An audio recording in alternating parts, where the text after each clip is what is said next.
noir est-il condamné à aimer ses oppresseurs? C'est la question taboue, presque philosophique, posée par le capitaine Ibrahim Traoré lors de sa récente et percutante prise de parole face aux forces vives de la région de Yadga, en dénonçant ce qu'il qualifie de syndrome de l'agressé, en fustigeant les trahisons endogènes qui freinent la marche du Burkina Faso. Le chef de l'État a touché au cœur d'une problématique universelle, l'identité fondamentale des peuples noirs face à leur propre libération. La révolution burkinabé est-elle en train de briser un logiciel postcolonial séculaire entre guerres hybrides, quête d'autosuffisance et construction de l'Alliance des États du Sahel? Quels sont les véritables défis politiques et psychologiques de ce réveil? Pendant 90 minutes, nos invités vont confronter leurs analyses avec les vôtres pour décoder la parole du Yadga et ausculter l'avenir de la conscience panafricaine. Avec nous, pour cet exercice, pas mieux, Elmantio Godson. Bonjour, Excellence. Bonjour, mon cher ami, comment vous allez bien de chez bien? Très bien. Elmantio Godson est métaphysicien, homme de connaissance, formateur, chef d'entreprise, disons multi-homme simplement. On peut le dire comme ça, merci. Avec vous, l'homme qui ne bouge pas, qui a bougé et qui est de retour. Bienvenue, Sogoyo Kegeo, Excellence. Oui, bonjour Gilles et bonjour aux téléspectateurs. J'avais bougé parce que, comme tu le sais, j'étais aux Evala. Donc, c'est dommage que tu n'as pas pu y aller. J'aurais dû t'inviter spécialement parce que c'est un événement qui en valait la peine. Et c'est impressionnant, c'est tout simplement impressionnant de monde. Tout le Togo s'y est retrouvé, ce qui fait honneur à la région, aux populations de la région. Et c'est la même fierté que nous devons éprouver aussi quand les autres peuples des autres régions célèbrent leurs fêtes, leurs coutumes. Et c'est ça, cette diversité culturelle, en réalité, qui cimente notre unité. Une non-invitation qui équivaut à une faute culturelle des amendes suivantes. Merci d'être au plateau aujourd'hui, plus 228 96 08 43 43. C'est le contact pour enrichir cette émission. Vous êtes autorisé dans la seconde partie. Je vais relayer vos contributions différentes. 90 08 43 43 précédé de l'indicatif plus 228. Vous pouvez commenter également cette émission sur les réseaux sociaux qui nous relaient en direct, notre page Facebook et notre chaîne YouTube. En attendant, discussion au plateau avec un premier axe déjà, le diagnostic psycho-historique de l'homme noir. Mansour Watson, je voudrais qu'on analyse la charge philosophique et l'introspection identitaire voulue par Ibrahim Traoré durant son allocution à Yadga, le président Traoré qui cite une confidence qu'on lui a faite: le noir est maudit. Ils ne pourront jamais comprendre ce que vous voulez faire. Alors, bien qu'il rejette l'idée d'une fatalité divine, il dénonce son comportement autodestructeur. Et en tant qu'analyste, homme de connaissance, métaphysicien, s'agit-il, selon vous, d'un aveu d'impuissance face aux mentalités ou d'une thérapie de choc par la parole pour briser un tabou postcolonial? Elmantio Godson. Bien, je pense que la question est corsée. Je profite à l'instar de notre cher aîné pour également remercier tous ceux qui nous suivent et les féliciter également pour leurs apports et puis pour le combat que nous menons tous ensemble. Ce que je regrette souvent, la plupart du temps, c'est que ces genres de discours que nous avons, qui sont des discours historiques, ne deviennent pas systématiquement des discours à mettre dans les universités, dans les écoles, dans les lycées. Parce que le développement, c'est un complot que l'on fait soi-même en tant que pays pour se développer. C'est-à-dire déjà à partir de la classe de CM2, on peut mettre ces discours à la disposition des enfants et leur demander d'y réfléchir. Pour le BEPC, on peut leur demander leur avis, d'écrire là-dessus, de donner leur opinion. Parce qu'il s'agit vraiment d'une question ontologique, d'une question identitaire. Il s'agit ici de se savoir, de se penser, de se restructurer. Et nous avons besoin de ces discours-là pour nous accompagner. Souvent, ce qu'on constate en Afrique, c'est que ces discours sortent, émeuvent, quelques temps après, eh bien, tout le monde laisse passer et plus personne ne dit rien. Comme si on attend un salut de quelque part pour que les choses se fassent, alors que nous avons la tête, les mains et les pieds pour faire les choses par nous-mêmes. C'est ce que je regrette d'avance parce que je sais que ça va se passer comme ça. J'ai vu ça se répéter plusieurs fois. Lorsque j'écoute le capitaine Ibrahim Traoré, il ne ressemble pas à une personne que je vais qualifier d'inconscient,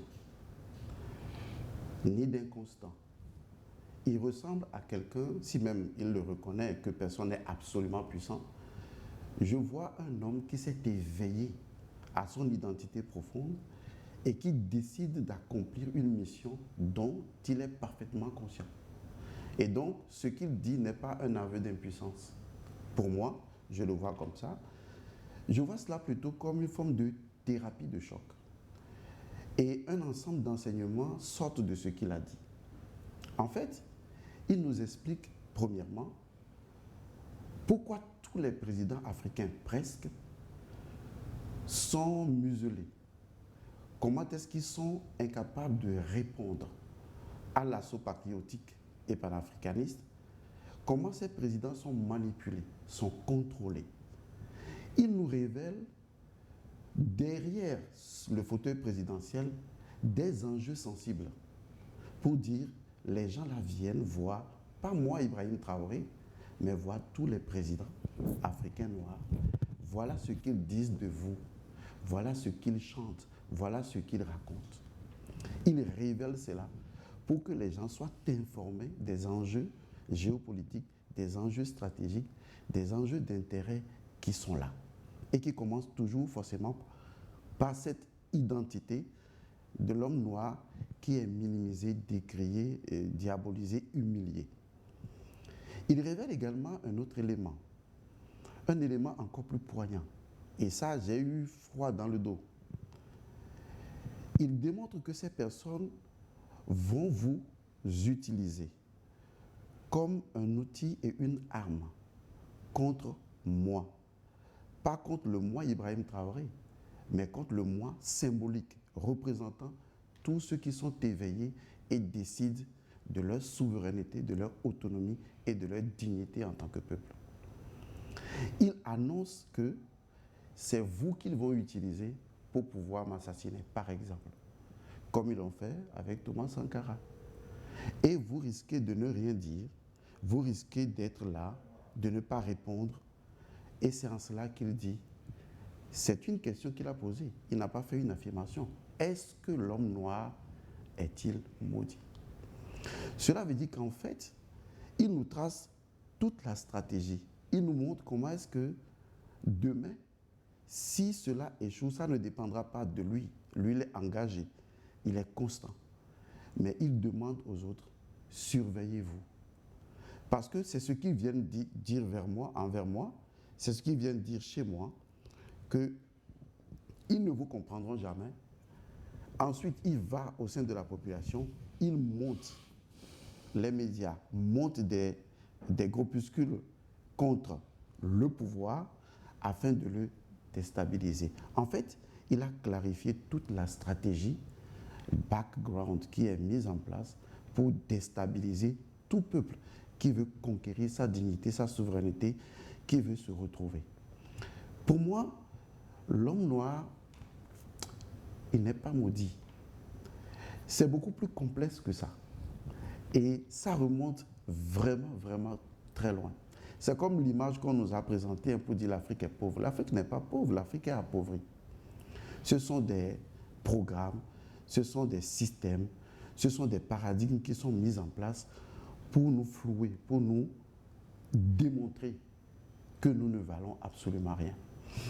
Et ça, j'aimerais vraiment apporter un message qui va bouleverser tout le monde, qui constitue la pierre angulaire de tout l'enjeu qui se joue autour de l'homme noir. Et quand je vais en parler, je pense que chaque téléspectateur de New World TV va être abasourdi, éplapourdi, étonné. Et pour la première fois, on va comprendre pourquoi on parle de l'homme noir qui est associé souvent à la malédiction. Mais pour ne pas monopoliser la parole, permettez-moi de faire juste un petit résumé. Dans la tradition africaine, ancestrale et égyptienne, vous savez, l'Égypte est une vieille civilisation. On a la civilisation romaine, la civilisation occidentale, la civilisation gréco-romaine. Vous les additionnez, le temps passé, ça n'atteint pas la civilisation égyptienne. Parce que déjà à partir du Sphinx, dont historiquement, scientifiquement, on a fait la démonstration de son âge, qui est à plus de 10 000 ans d'âge. Ça veut dire que si on ajoute les 2 000 ans que nous avons passés actuellement, nous sommes déjà à près de 12 000 ans, 13 000 ans d'âge de civilisation. Donc nous n'avons de leçons à recevoir de personne, pas d'une civilisation qui est née juste il y a quelques siècles. Dans la tradition de l'Égypte ancienne, on ne parle pas de malédiction, mais on parle de deux choses. On parle d'équilibre et de déséquilibre. L'équilibre, c'est ce qui est conforme à l'ordre naturel. Le déséquilibre, c'est ce qui est sphétique, sétien, qui est contraire à l'ordre naturel. Alors, à quel moment on parle alors de, disons, de l'équilibre? On parle de l'équilibre lorsqu'il y a un accord parfait entre un principe et sa manifestation. Là, on parle d'équilibre, c'est-à-dire de l'ordre naturel, d'équilibre, d'harmonie et tout ce que vous voulez. Quand il y a un accord parfait entre le principe et sa manifestation. Mais lorsqu'il n'y a pas un accord entre le principe et la manifestation, on parle alors de déséquilibre. Et donc, une suite de déséquilibres peut devenir une maldiction. C'est-à-dire une diction, c'est une forme de principe initié, mais qui est mal faite. Ce qui veut dire qu'une suite de déséquilibres entraîne une maldiction, c'est-à-dire une malédiction. Par exemple, lorsqu'on parle du principe et de sa manifestation, on parle de l'esprit et des comportements, des attitudes, des émotions, des raisonnements qui constituent la partie de la manifestation. Imaginez, lorsque l'esprit africain est en désaccord, pas en accord, en désaccord avec ses attitudes, ses comportements, via un système intermédiaire qu'il a complètement déprogrammé, qu'il a annihilé, qu'il a aliéné, l'évidence est là. L'esprit est là, mais ses résultats ne tomberont pas. Il y aura absence de créativité, absence d'intelligence situationnelle, absence de volonté de force, absence de détermination dans la durée, parce que après tout, la force vient de l'esprit. Et donc, à partir du moment où, aujourd'hui, nous avons souffert de l'esclavage, nous avons souffert de la colonisation, et nous souffrons aujourd'hui du néocolonialisme, nous avons souffert de pratiquement beaucoup de maux, l'Africain est un peu comme traumatisé. Il vit dans ce déséquilibre, ce désaccord entre ce qu'il est identitairement et ce qu'il est censé produire à travers ses comportements. Donc moi, je parlerai de déséquilibre. L'Africain n'est pas maudit, il est victime. D'accord? On peut dire maintenant qu'il a le devoir de se reprendre, mais il est victime de l'histoire qui a été blanchie. Aujourd'hui, on lui présente un Jésus blanc. Il adore. À quel moment il peut se réveiller? Il est sorti de Isis, qui était noir. On lui présente une Vierge Marie blanche. À quel moment il peut se réveiller? En fait, on a mis en place tout un système de déséquilibre pour nuire à l'équilibre du noir qui préexistait et à le rendre, à lui faire croire qu'il est mauvais, qu'il ne vaut rien et que surtout sa peau de noir est à rejeter. Mais je vais vous dire tout à l'heure, je vais laisser mon aîné s'exprimer également, je vais vous dire tout à l'heure quel est le secret caché derrière la peau de l'homme noir, le principe premier que nos ancêtres connaissaient et que les autres ont voulu découvrir et qui constitue pour le noir aujourd'hui la véritable malédiction. C'est-à-dire le fait d'avoir sa peau noire qui est si bien recherchée est la cause de tous ces maux. Mais nous en avons parlé sur ce plateau déjà, dans une émission intitulée Le secret de la mélanine. Je vais donner la parole à Sogolou Kegewi, mais je vous permets de conclure pour synthétiser ce que vous avez dit, si je vous comprends bien finalement. Est-ce que ce combat pour le panafricanisme ne doit pas commencer par la restauration de l'équilibre du peuple noir à travers son identité fondamentale? D'accord, merci pour la question. Il faut dire que, pour ma part, le véritable problème de l'homme noir aujourd'hui, que je suis, que nous sommes, est spirituel. Or, le spirituel, c'est le cultuel. Et le cultuel donne le culturel. Donc, il nous faut aujourd'hui reconstruire notre dimension culturelle, c'est-à-dire retourner à notre identité fondamentale. Parce que quand on ne sait pas ce qu'on est, on ne se connaît pas, on ne peut pas agir de façon compétente, compétitive, de façon raisonnable, de façon intelligente. Parce que la force vient de ce que l'on est. Or, aujourd'hui, le noir ne sait plus qui il est. Il vit dans une confusion psychologique, une confusion psychique, une confusion physique. Il ne se positionne pas dans qui il est vraiment. Et donc, il ne peut se positionner pas dans ce qu'il vaut. Il ne se vaut que par rapport à ce que les autres pensent de lui et disent de lui. Et donc, quand il voit un blanc, il ne sait plus où se mettre, même dans nos administrations. Parce qu'il ne se sait pas. Et comme il ne se sait pas, il ne se connaît pas. Et s'il n'a pas ces deux notions, il est perdu. Donc pour moi, il faut repartir à la spiritualité de l'identité noire. C'est-à-dire, quand je dis spiritualité, ce n'est pas la religion. Les gens sont libres de pratiquer leur religion. Mais une chose est sûre, si je dois porter une veste ou porter un djellabou par exemple, c'est parce que je suis d'abord nu. Cela veut dire que si je dois adopter l'islam ou une autre religion, mais c'est d'abord parce que je suis, moi-même, je suis quelqu'un. C'est quoi? Qu'est-ce que je suis? Voilà, moi, la question qu'il faut résoudre. Excellence. Vous avez certainement écouté le capitaine Ibrahim Traoré à Yanga et vous posez des questions précises, mais de façon générale. Vous l'avez certainement suivi dans les détails. Que pensez-vous de cette nouvelle sortie? Vous savez, j'étais, comme on l'a dit à l'entame de l'émission, moi j'étais à Kara, aux Evala. Et quand on est là-bas, bon, on n'a pas trop le temps de s'ouvrir sur l'actualité. Donc c'est à mon retour que j'ai écouté les propos du camarade président capitaine Ibrahim Traoré. Et je crois que si j'avais raté ce discours, j'aurais pu conclure que j'ai raté le discours de ma vie. Parce que mais ce que le capitaine Ibrahim Traoré dit, comme il a souligné, bon, il a parlé à un groupe donné. Cela va se multiplier sur les réseaux sociaux, mais dans quelques jours, quelques semaines ou mois, plus personne n'en parle. Ça doit faire l'objet de programmes d'éducation dans nos écoles. Et quand je dis école, à partir du niveau CM2, un enfant peut comprendre ce que le capitaine Ibrahim Traoré a dit. Au collège, au lycée, à l'université, dans les centres de formation. Mais parce que si on ne réveille pas le noir, comment peut-on parler de développement? Le noir n'est pas maudit, mais on l'a complexé.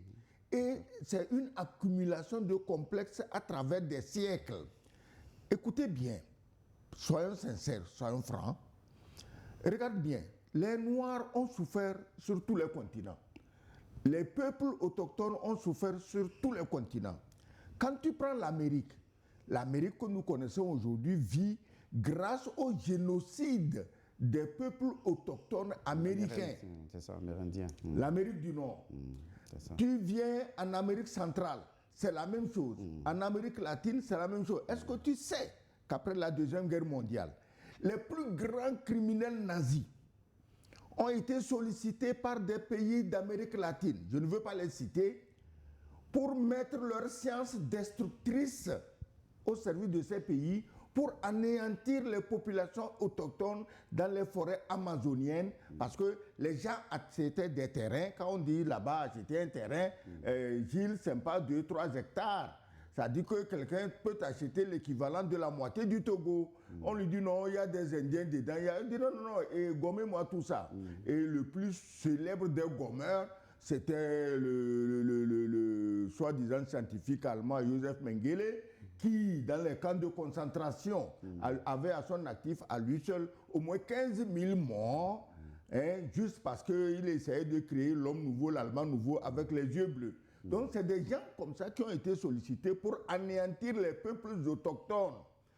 Le noir a été anéanti de la même manière.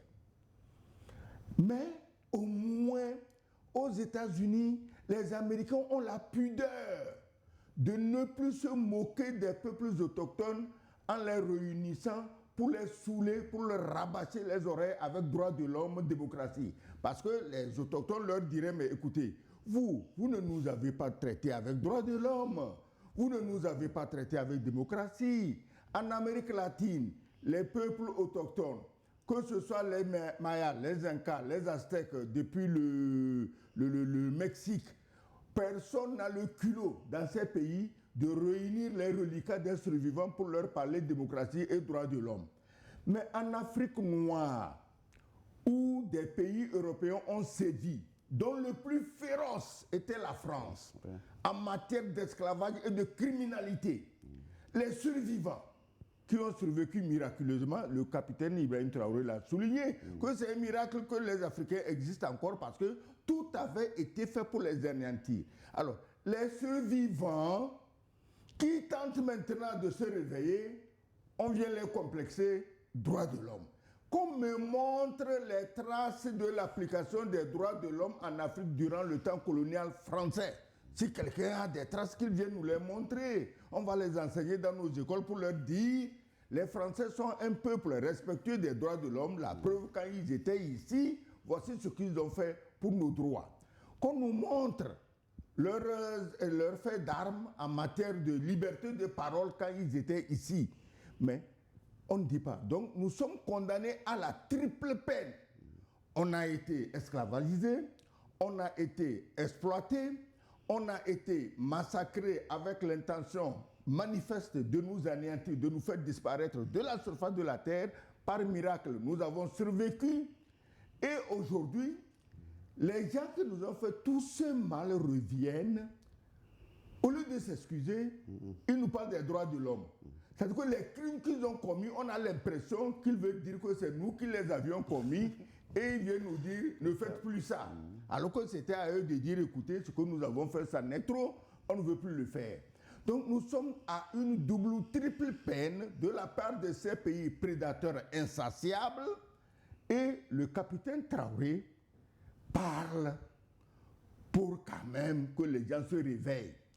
Et regarde, quand il parle des gens qui viennent carrément, tu t'imagines le voir, lui proposer des produits pour abrutir les Africains. C'est-à-dire que ça ne les gêne pas. Ce qu'ils ont fait pendant l'esclavage, ce qu'ils ont fait pendant la colonisation, ils se disent que ce n'est pas suffisant. Ces nègres, ils sont tellement durs à tuer que bon, il faut trouver une autre formule. Aujourd'hui, on nous parle de médecine moderne, de vaccination. Qui avait vacciné les Africains? Qui les avait soignés pour qu'ils soient les gens les plus costauds, les plus robustes, les plus résistants pour aller travailler dans les plantations en Amérique pour enrichir les Blancs? Qui les avait vaccinés? Qui les avait soignés? Qui avait mis quoi dans leur nourriture pour manger, pour boire? Personne. Ils ont grandi, ils ont eu tout grâce à leur environnement, grâce à leurs plantes. Regardez aujourd'hui, les mêmes plantes sont là. Les mêmes connaissances sont là chez nos vieux dans les villages. Mais on nous a formatés pour que nous méprisions ces plantes et ces vieux qui soignent. Nos médecins, à qui je rends hommage pour leurs efforts dans les hôpitaux, ils sont allés apprendre la science du blanc pour guérir. Imaginez qu'un médecin togolais, après avoir maîtrisé la science du blanc, viennent maîtriser la science du village, je jure, Gilles, des Blancs se déplaceront de l'Europe pour venir se faire soigner par ce médecin. Mais on ne veut pas leur donner cette faveur. C'est à eux d'abord qu'on fait mépriser les soins de la médecine traditionnelle. Donc, le capitaine Ibrahim Traoré a entamé un immense chantier. Il a parlé, il n'a pas parlé seulement aux Burkinabés. Le capitaine Traoré a parlé à tous les Noirs qui souffrent. Et il n'y a pas un seul pays au monde où les Noirs ne souffrent pas. Alors j'entends, il semble qu'ils ont même des communicants. Je ne sais pas où ils ont fait leurs écoles de communication, qui s'en prennent à ces propos. Non, ils bafouent les droits, parce qu'il semble qu'il faut prier ou il ne faut pas prier. Comment? Des pays où, quand la campagne électorale arrive, le thème principal, c'est la lutte contre telle ou telle religion, ne peut pas venir au Burkina donner des leçons d'oppression ou de non-oppression contre une ou l'autre religion. Dans leur pays, là, quand il y a élection, là, thème numéro 1, c'est des agressions contre des religions qui n'ont rien fait. Là-bas, les religieux, les croyants ne se promènent pas pour égorger les gens au nom de leur Dieu. Mais c'est là-bas qu'on les agresse, on les méprise, on les piétine. Donc, le capitaine Ibrahim Traoré fait un travail immense. Moi, quand j'ai écouté ça, j'ai pratiquement eu les larmes aux yeux parce que, souvenez-vous, Gilles, dans ce studio, mais j'ai toujours attaqué avec véhémence le comportement de certains Noirs qui ne veulent rien comprendre. Vous êtes allé à l'école. Le Blanc, au moins, a eu la gentillesse d'ouvrir les connaissances pour vous. Allez apprendre. Vous allez en Europe pour étudier. Il y a les bibliothèques. Il y a tout. Il y a les librairies. Il y a tout. Il y a les anciens édifices. Il y a les musées. Il y a les cathédrales. Vous ne visitez rien. Quand vous revenez ici, c'est pour raconter quel vin vous avez bu ou quelle vieille vous avez baisé toute une nuit et qui a dit que les Noirs ils sont forts. Hein? Mais écoutez, les Noirs, ce n'est pas ce que les Chinois ont fait pour s'en sortir. Les Chinois se promènent en Europe avec leurs appareils photo. Ils photographient tout et arrivés chez eux, ils copient tout. Au départ, après la Deuxième Guerre mondiale, même les Japonais, quand ils fabriquaient leurs radios, les gens se moquaient de ça, que c'était des pacotilles. Et aujourd'hui, il n'y a pas meilleur en électronique que ces Japonais. Après, c'est les Chinois. Tu as même que, oh, ça c'est une chinoiserie. Les Africains qui n'ont jamais fabriqué un vélo ont le culot de se moquer de ce que les Chinois fabriquent. Et aujourd'hui, tous les Africains se précipitent à Guangzhou, à Machin, pour acheter les produits chinois. Africains, quand est-ce que vous-même, vous allez fabriquer quelque chose? Ne serait-ce que tresser les paniers que vos ancêtres tressaient et travaillaient avec. Et rien, on est là. Voilà, la question fondamentale, le noir, comment faire pour qu'il s'en sorte. Et le président Traoré a affirmé que la géopolitique actuelle offre une fenêtre ouverte par Dieu pour l'Afrique, mais que beaucoup restent aveugles. Alors pourquoi l'élite ou une partie des populations africaines a-t-elle du mal à saisir ce tournant historique? En une phrase, je passe la parole. D'abord, ils ont du mal à saisir parce qu'ils ne comprennent pas. Les pauvres. Quand on leur parle aujourd'hui du monde multipolaire, quand toute l'Europe devient hautement russophobe, poutinophobe, parce que Poutine veut créer un monde multipolaire, quand ils deviennent sinophobes, parce que les Chinois veulent créer un multipolaire, les Noirs ne réfléchissent pas pour comprendre, mais c'est quoi l'enjeu? Mais l'enjeu, c'est vous les Noirs. Parce que si le monde est multipolaire, vous allez vous libérer. Mais le noir ne veut pas se libérer. Qui a donné l'exemple, c'est toi. Ça dit que, ou bien c'est Ibrahim Traoré, ça dit qu'on a enchaîné les noirs.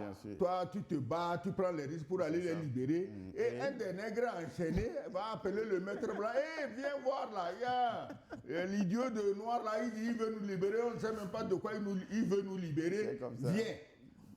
Voilà dans quoi on est. D'accord. Helman Thiogolso, vous avez fait le diagnostic. Moi, est-ce que ça vaut la peine? de continuer par décrire les méthodes des prédateurs et la proie elle-même. Alors, par où faut-il commencer pour déchaîner le peuple noir? D'accord. Je vais donc commencer par là où tout a commencé. Parce qu'il est important des fois de faire une visitation des archives égyptiennes en ce qui concerne les papyrus et les connaissances mystiques. Parce que le continent africain est d'abord un continent de mystère. C'est pourquoi les Égyptiens l'ont appelé Kama, c'est-à-dire pas seulement le continent des Noirs, mais c'est le continent du mystère. Les hiéroglyphes qui le précisent montrent clairement que c'est un continent qui est associé à tout ce qui est mystère, à la spiritualité. Lorsque les Grecs rendaient visite à nos ancêtres égyptiens pour apprendre la science, ceux qui étaient des apprenants, qui étaient des Égyptiens, posaient la question à leur maître, c'est-à-dire à nos ancêtres africains qui étaient donc leurs maîtres. Ils disaient, pourquoi les Blancs n'arrivent jamais à synthétiser biologiquement? Ce que je dis, c'est documenté, c'est précis. À synthétiser biologiquement les initiations conventionnelles, les initiations qui leur sont données dans les couvents. Et là, nos ancêtres ont dit, ils ne peuvent pas synthétiser ces initiations. Parce que dans les couvents, toutes les initiations deviennent forcément biologiques. Et ça devient transmissible de génération en génération. Et c'est là que le secret est sorti. Et le secret concerne la peau noire, notre peau noire. Ce n'est pas d'abord une question de mélanine, c'est la peau noire elle-même. Nos ancêtres l'ont appelée Kem ou Kama. Ils ont dit que dans l'aboutissement de la biochimie de notre corps physique, la peau noire, le corps du noir est le seul corps qui a complètement, chimiquement abouti, complètement et totalement. Dans son processus d'accomplissement depuis la dimension innée de son énergie à sa constructivité biologique, il n'y a pas de corps qui possède la complétude en termes d'aboutissement de sa chimie que la peau noire. Et que les autres peaux que je vais qualifier de japhétiques et de sémitiques sont des peaux qui ont soit pas totalement abouti ou mal abouti. Et donc, la question de la peau noire se pose. Parce que après, il y a une partie de l'histoire qu'on ne vous compte pas. Comment les Noirs ont été attrapés, ont été enchaînés, ont été introduits dans les instances scientifiques. On a prélevé de la mélanine. On a déchiqueté leur peau. On voulait savoir quel était le secret qui fait que le noir n'arrive pas à disparaître de la planète Terre. Tout simplement parce que notre peau possède une chimie qu'on appelle la fertilité qui fait que, quel que soit Covid-19, 18, 52, quelles que soient les maladies, mettez toutes les peaux en place, la peau noire survivra, même dans les conditions climatiques les plus extrêmes. Le problème qui se pose aujourd'hui est là. C'est une question, ça peut gêner les gens, c'est une question de race. Ils ont compris que la peau noire est la plus grande richesse, au même titre que les ressources minières. Ce que ça contient, le mystère que ça contient, ils ont tout fait pour décrypter. Ils n'y sont pas arrivés. Quelle est la solution?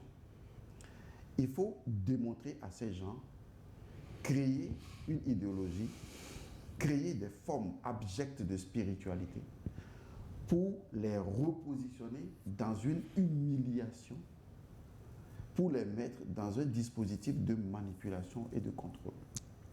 Le vrai problème du noir, c'est que le regard qu'il porte sur lui-même, on ne lui a pas donné la procédure pour se regarder.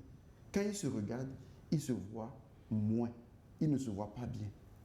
C'est vrai qu'il a subi le traumatisme, mais il manque également de science pour prendre conscience de ce que vaut sa peau.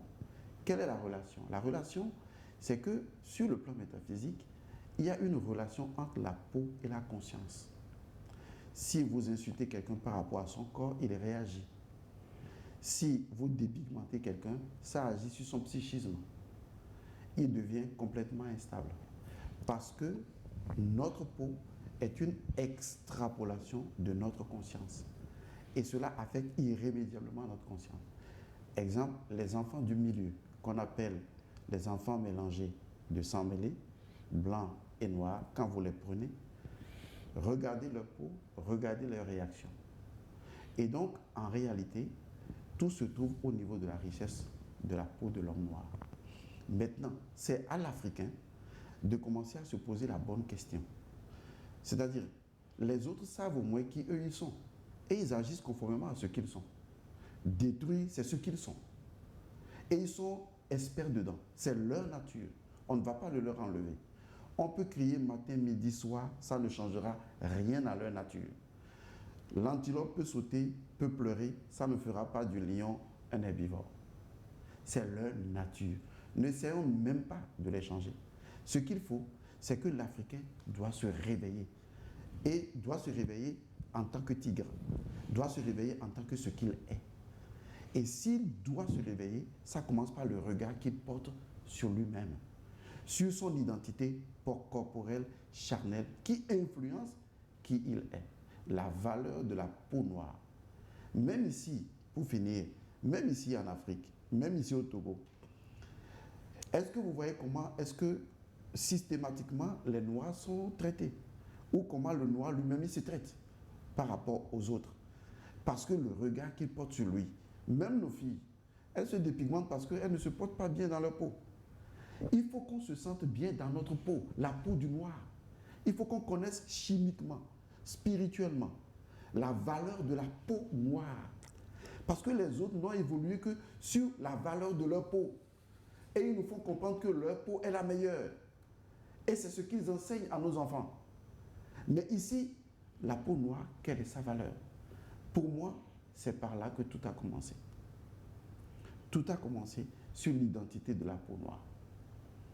Et si on veut remettre les choses à l'endroit, sortir ça de l'envers, il faut revenir. Parce que ce n'est pas par hasard qu'on est noir. Il faut se poser la question. Dieu n'est pas con. Dieu ne s'est pas réveillé un matin, il a dit, bon, ceux-là, je les écris noir. Non, il y a une raison pour ça. Il y a un but pour ça. Il y a une valeur associée au fait d'être noir. D'être quand même la première civilisation. Il y a quelque chose qui est lié à ça. Un destin spirituel qui est lié à ça. La nature sait bien faire les choses et a placé chacun dans sa valeur intrinsèque pour l'équilibre de la nature. Mais si le noir ne retrouve pas son équilibre naturel identitaire, personne ne le fera à sa place. Et c'est à lui de le faire. Donc il faut réveiller le noir à lui-même. Pas seulement ce qui se passe. Par rapport à ce qui se passe, il ne s'en sortira pas. Parce que le piège est dans sa conscience. C'est en lui, dans la perception qu'il a de lui-même. Et surtout de sa peau. Ça commence par là. Vous prenez votre enfant aujourd'hui, vous l'insultez tout le temps, vous verrez que son comportement va changer. Parce que la relation qu'il y a entre notre personnalité, c'est pourquoi on parle de personnalité. Si aujourd'hui tu parles mal à une personnalité, il risque même de te détruire. Parce que sa personnalité est une identité sacrée et centrale de son être. Et la peau noire fait partie de notre identité sacrée. Et je suis noir et je suis fier de l'être. Gaston, merci.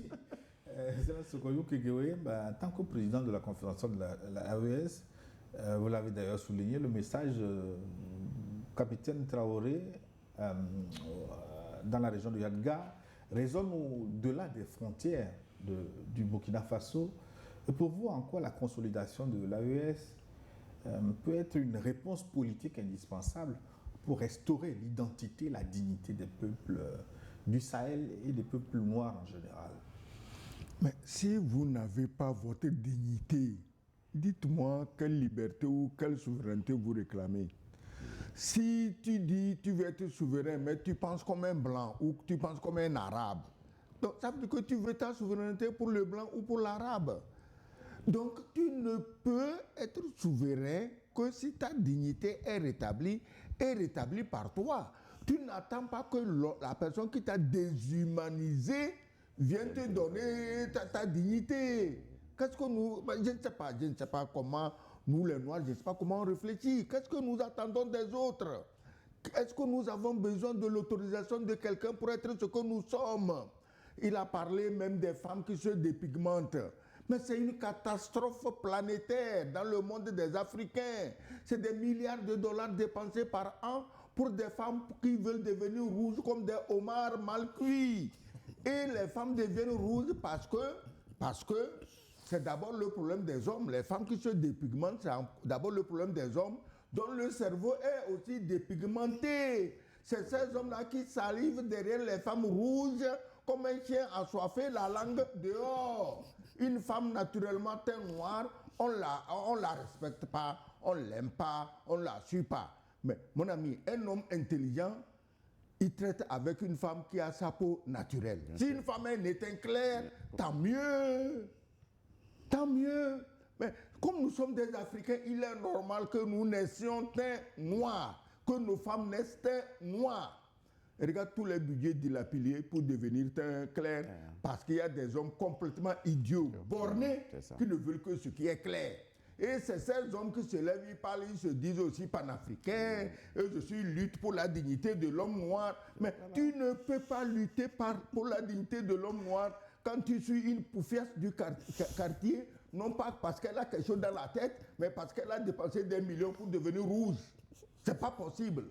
Donc, le président capitaine Traoré, je l'ai dit au début, il ne s'adresse pas à l'AES. Excusez-moi le terme, mais l'AES est trop petit pour son message. Son message s'adresse à tous les Noirs. Tu vas dans les Caraïbes, les Antilles, tu vas jusqu'en Calédonie. C'est nous tous. Le Noir ne veut pas être fier de lui-même. Gilles, on parlait ici des religions. Pourquoi les Noirs ne font pas un effort pour se pencher un peu sur le christianisme éthiopien, oui, sur la Bible éthiopienne? On en parle tous les jours. Aucun Noir ne s'intéresse à ça.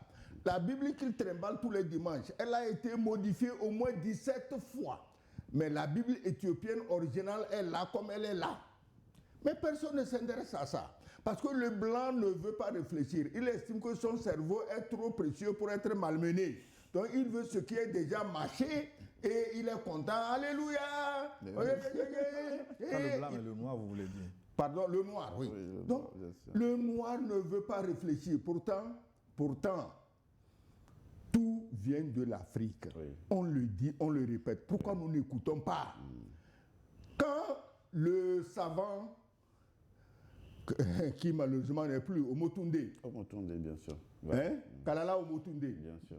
Kalala Omotunde vous dit que ce qu'on vous dit tous les dimanches à l'église, prenez-le, mangez, ceci est mon corps, prenez-le, mangez, buvez, ceci est mon sang, que ça n'a rien à foutre ni avec la Bible, ni avec le christianisme. C'est écrit dans la tombe du pharaon égyptien Ounas, 2500 avant Jésus-Christ. Mais est-ce que les Noirs écoutent ça? Poutine a eu le courage de dire que Jésus était noir. Mais les Noirs se sont fâchés et ils veulent adorer des Blancs. Ils veulent adorer des Blancs. Comment Poutine peut dire ça? Mais attends. C'est quand même incroyable. On accuse les Blancs, hein. Tu sais, on accuse les Blancs, mais il faudrait qu'un jour qu'on s'asseye en tant qu'Africains entre nous pour se dire certaines choses. Si vraiment des gens veulent vivre comme des Blancs, mais qu'ils aillent chez les Blancs. C'est des pays dépeuplés, ils n'ont plus d'enfants. Bien sûr. Mais laissez les Noirs vivre chez eux et travailler selon leur logique, selon leur science et selon leur mode de vie. Parce que ce n'est pas normal.